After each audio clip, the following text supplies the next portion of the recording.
সুপ্রিয় দর্শক, আসসালামু আলাইকুম। নিউজ 24 এর রাতের সংবাদে আপনাদেরকে স্বাগতম। প্রথমেই জানিয়ে দিচ্ছি সংবাদ শিরোনাম। শহীদ মিনার থেকে এক দফা দাবি ঘোষণা। বগুড়ায় দফায় দফায় সংঘর্ষে পুরো শহর রণক্ষেত্র। বরিশালে পুলিশের পোশাক খুলে মারধর, গাড়িতে অগ্নিসংযোগ। বৈষম্য বিরোধী ছাত্র আন্দোলন, কুমিল্লায় গুলিবিদ্ধ ৮। কোটা আন্দোলন, আহত আরও একজনের মৃত্যু। শিক্ষার্থীদের সঙ্গে সংঘাতে জড়াতে চায় না আওয়ামী লীগ, যা বললেন ওবায়দুল কাদের। ঢাকায় নিজ দেশের নাগরিকদের সতর্ক করল মার্কিন দূতাবাস। চলমান পরিস্থিতিতে আওয়ামী লীগের নতুন কর্মসূচি ঘোষণা। এতক্ষণ শুনছিলেন সংবাদ শিরোনাম। পুরো খবর পেতে ভিডিওটি শেষ পর্যন্ত দেখুন। সর্বশেষ সংবাদ পেতে চ্যানেলটি সাবস্ক্রাইব করুন। এবার বিস্তারিত। শহীদ মিনার থেকে এক দফা দাবি ঘোষণা। সরকারের পদত্যাগের এক দফা দাবি ঘোষণা দিয়েছে বৈষম্য বিরোধী ছাত্র আন্দোলন। শনিবার রাজধানীর কেন্দ্রীয় শহীদ মিনারে বৈষম্য বিরোধী ছাত্র আন্দোলনের পক্ষে সমন্বয়ক নাহিদ ইসলাম এ ঘোষণা দেন। নাহিদ ইসলাম মাইকে সমবেত মানুষের উদ্দেশ্যে বলেন, মানুষের জীবনের নিরাপত্তা ও সমাজের ন্যায় বিচার প্রতিষ্ঠার জন্য আমরা এক দফা দাবির সিদ্ধান্তে উপনীত হয়েছি। এক দফাটি হল প্রধানমন্ত্রী শেখ হাসিনা সহ এই সরকারের পতন ও ফ্যাসিবাদের বিলোপ। তিনি বলেন, বৈষম্য বিরোধী ছাত্র আন্দোলন থেকে আমরা খুব দ্রুতই ছাত্র নাগরিক অভ্যুত্থানের জন্য সর্বস্তরের নাগরিক ছাত্র সংগঠন ও সব পেশাজীবী মানুষের সঙ্গে মিলে সম্মিলিত মোর্চা ঘোষণা করব। সবার সঙ্গে আলোচনার মাধ্যমে ভবিষ্যৎ বাংলাদেশের জাতীয় রূপরেখা আমরা সবার সামনে হাজির করব। তিনি আরো বলেন, শুধু শেখ হাসিনা নয়, মন্ত্রিসভা সহ পুরো সরকারকে পদত্যাগ করতে হবে। এই ফ্যাসিবাদী শাসন ব্যবস্থার বিলোপ করতে হবে। আমরা এমন একটি বাংলাদেশ গঠন করতে চাই, এমন একটি রাজনৈতিক বন্দোবস্ত তৈরি করতে চাই, যেখানে আর কখনো কোনো ধরনের স্বৈরতন্ত্র ফ্যাসিবাদ ফিরে আসতে না পারে। যে স্বতঃস্ফূর্ত ছাত্র নাগরিক অভ্যুত্থান শুরু হয়ে গেছে, তার সঙ্গে মানুষকে যোগ দেওয়া এবং পাড়ায় পাড়ায় মহল্লায় মহল্লায় সংগঠিত হওয়ার আহ্বান জানান নাহিদ। তিনি কাল থেকে সর্বাত্মক অসহযোগ আন্দোলনের ঘোষণাটিও তুলে ধরেন। এর আগে রাজধানীর বিভিন্ন এলাকা থেকে বিক্ষোভ মিছিল নিয়ে শহীদ মিনার এলাকায় জড়ো হন শিক্ষার্থী ও সাধারণ মানুষ। এতে জনসমুদ্রে পরিণত হয় রাজধানীর কেন্দ্রীয় শহীদ মিনার এলাকা। বগুড়ায় দফায় দফায় সংঘর্ষে পুরো শহর রণক্ষেত্র। বগুড়ায় বিক্ষোভকারী শিক্ষার্থীদের সঙ্গে পুলিশের দফায় দফায় সংঘর্ষ ও পাল্টাপাল্টি ধাওয়ার ঘটনা ঘটেছে।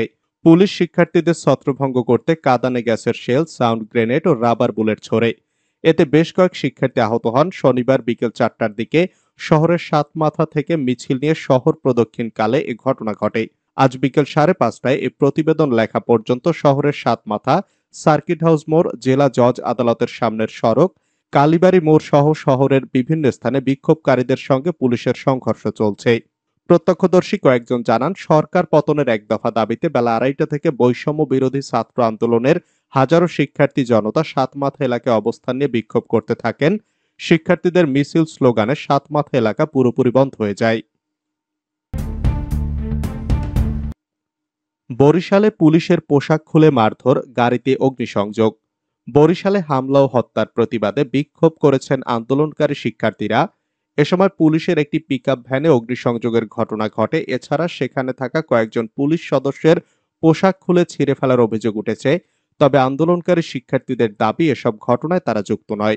শনিবার দুপুরে নগরীর চৌমাথা এলাকায় ঘটে এই ঘটনা। জানা গেছে, শনিবার সকাল থেকে আন্দোলনকারী শিক্ষার্থীরা মিছিল নিয়ে প্রথমে সরকারি বিএম কলেজ ও পরবর্তীতে ঢাকা বরিশাল মহাসড়কের কেন্দ্রীয় বাস টার্মিনাল এলাকা অবরোধ করে। বিক্ষোভকারীরা বিকাল 3টার দিকে নগরীর চৌমাথা এলাকায় অবস্থান নিয়ে ঘণ্টাব্যাপী বিক্ষোভ করে। কর্মসূচি শেষের দিকে হঠাৎ তারা পুলিশের উপর চড়াও হয়। এ সময় পুলিশ সদস্যদের খাবার বহনকারী একটি পিকআপ ভাঙচুর করে তাতে আগুন দেওয়া হয়। বৈষম্য বিরোধী ছাত্র আন্দোলন, কুমিল্লায় গুলিবিদ্ধ ৮। কুমিল্লায় শিক্ষার্থী ও সাংবাদিক দেখলেই আওয়ামী লীগের অঙ্গ সংগঠনের নেতাকর্মীদের মারধর এবং বিক্ষোভ মিছিল লক্ষ্য করে গুলি করতে দেখা গেছে। এ সংবাদ লেখা পর্যন্ত 8 জন গুলিবিদ্ধ ও প্রায় 25 জনের বেশি শিক্ষার্থী আহত হওয়ার খবর পাওয়া গেছে। শনিবার সকাল 11টার দিকে কুমিল্লা জেলা স্কুল শিক্ষার্থীরা গণমিছিল নিয়ে বের করে কান্দিরপাড় মোড়ে আসার চেষ্টা করলে এ মারধর শুরু করেন তারা। সরেজমিনে গিয়ে দেখা যায়, পূর্ব ঘোষিত কর্মসূচি অনুযায়ী শিক্ষার্থীরা জেলা স্কুলের সামনে অবস্থান নিয়ে বিভিন্ন ধরনের গান, কবিতা আবৃত্তি ও স্লোগান দিতে থাকেন। এরপর শিক্ষার্থীরা বিক্ষোভ মিছিল নিয়ে নগরের কান্দিরপাড় এলাকায় যেতে চাইলে আওয়ামী লীগ ও অঙ্গ সংগঠনের নেতাকর্মীরা ধাওয়া দেন। এ সংবাদ লেখা পর্যন্ত ৮ জন গুলিবিদ্ধ হয়েছেন বলে নিশ্চিত করেছেন কুমিল্লা জেলা civil surgeon doctor Nasima Akter ও কুমিল্লা মেডিকেল কলেজ হাসপাতালের পরিচালক ডাক্তার শেখ ফজলে রাব্বি। এছাড়াও প্রায় ২৫ জনের অধিক শিক্ষার্থী আহত হয়েছেন বলে জানিয়েছেন প্রত্যক্ষদর্শী শিক্ষার্থীরা। তবে হতাহতের সংখ্যা আরও বাড়তে পারে। শিক্ষার্থীদের সঙ্গে সংঘাতে জড়াতে চায় না আওয়ামী লীগ। শিক্ষার্থীদের সঙ্গে সংঘাত বা সংঘর্ষ এমন কোনো পরিস্থিতিতে যাবে না আওয়ামী লীগ। দলটি রোববার ঢাকা সহ সব মহানগরে জামায়াতের পাশাপাশি সারা দেশের ইউনিয়ন পর্যায়ে জমায়েত করবে। শনিবার আওয়ামী লীগের ধানমন্ডির রাজনৈতিক কার্যালয়ে এক সংবাদ সম্মেলনে এ তথ্য জানান আওয়ামী লীগ সাধারণ সম্পাদক ওবায়দুল কাদের। ওবায়দুল কাদের বলেন, প্রধানমন্ত্রী ঘোষণা দিয়েছেন আন্দোলনকারীদের সঙ্গে বসতে চান, কোনো সংঘাত চাই না।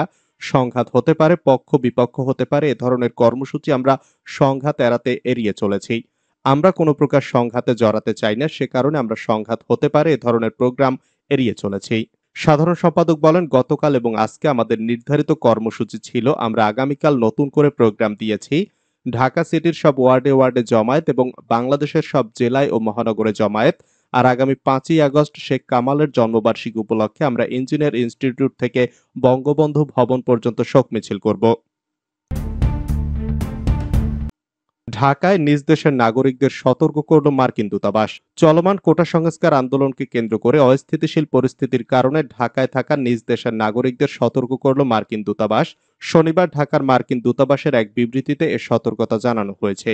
আগামীকাল রোববার থেকে শুরু হওয়া একটি সম্পূর্ণ অসহযোগ আন্দোলনের ডাকগুলোর জন্য সচেতন হওয়া এবং আগামী দিনে আরো বিক্ষোভ হবে বলে আশঙ্কা করছে মার্কিন দূতাবাস। ঠিক এই কারণেই ঢাকায় অবস্থানরত নাগরিকদের সতর্ক করল দেশটি।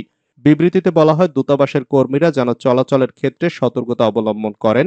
নিরাপত্তাহীনতা বোধ করলে নাগরিকদের মার্কিন যুক্তরাষ্ট্রে ফিরে যাওয়ার বিষয়টিও বিবেচনা করতে বলা হয়েছে। দূতাবাস কর্মীদের কূটনৈতিক এলাকায় চলাচলে সতর্ক থাকার পাশাপাশি দুপুর ১২টা থেকে বিচারক শাহাবুদ্দিন আহমেদ পার্ক এড়িয়ে যেতে বলা হয়েছে। বিবৃতিতে স্থানীয় ঘটনা সহ আশপাশের পরিস্থিতির বিষয়ে সচেতন থাকার পাশাপাশি কি ঘটছে সে বিষয়ে অবহিত থাকার জন্য স্থানীয় সংবাদ মাধ্যমগুলো পর্যবেক্ষণ করার অনুরোধ জানানো হয়। এমন পরিস্থিতিতে স্বল্প পরিসরে দূতাবাসের কার্যক্রম চলবে বলেও জানানো হয়। নির্দেশনাগুলো হলো, কেউ কোনো ধরনের ট্যাক্স বা খাজনা প্রদান করবেন না। বিদ্যুৎ বিল, গ্যাস বিল, পানির বিল সহ কোনো ধরনের বিল পরিশোধ করবেন না। সকল ধরনের সরকারি বেসরকারি প্রতিষ্ঠান, অফিস আদালত ও কল কারখানা বন্ধ থাকবে। আপনারা কেউ অফিসে যাবেন না, মাস শেষে বেতন তুলবেন। শিক্ষা প্রতিষ্ঠান সমূহের কার্যক্রম বন্ধ থাকবে।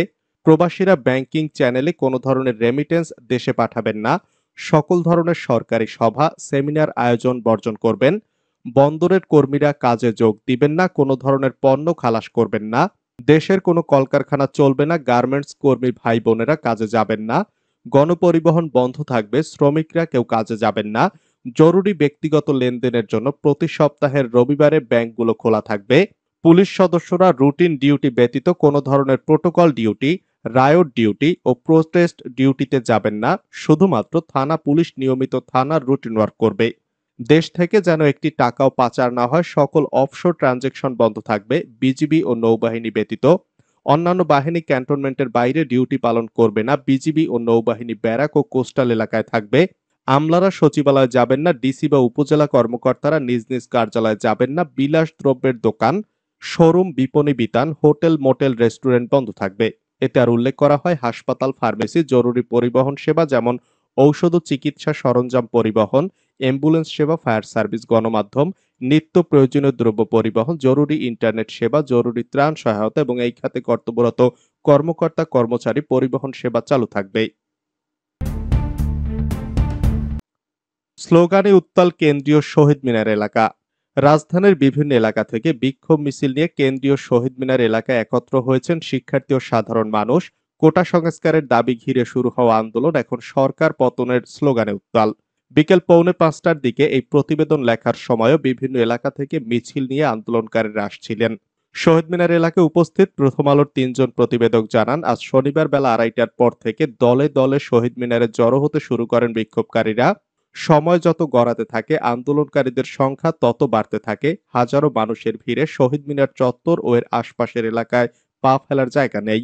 শহীদ মিনার এলাকায় আন্দোলনরত শিক্ষার্থীরা আমার ভাই কবরে, খুনি কেন বাইরে, justice justice we want justice, দিয়েছি তো রক্ত আরো দেব রক্ত, স্বৈরাচারের গদিতে আগুন জ্বালো একসাথে, জালো রে জালো আগুন জ্বালো, বুকের ভেতর অনেক ঝড়, বুক পেতেছি গুলিকর ইত্যাদি স্লোগান দিচ্ছেন।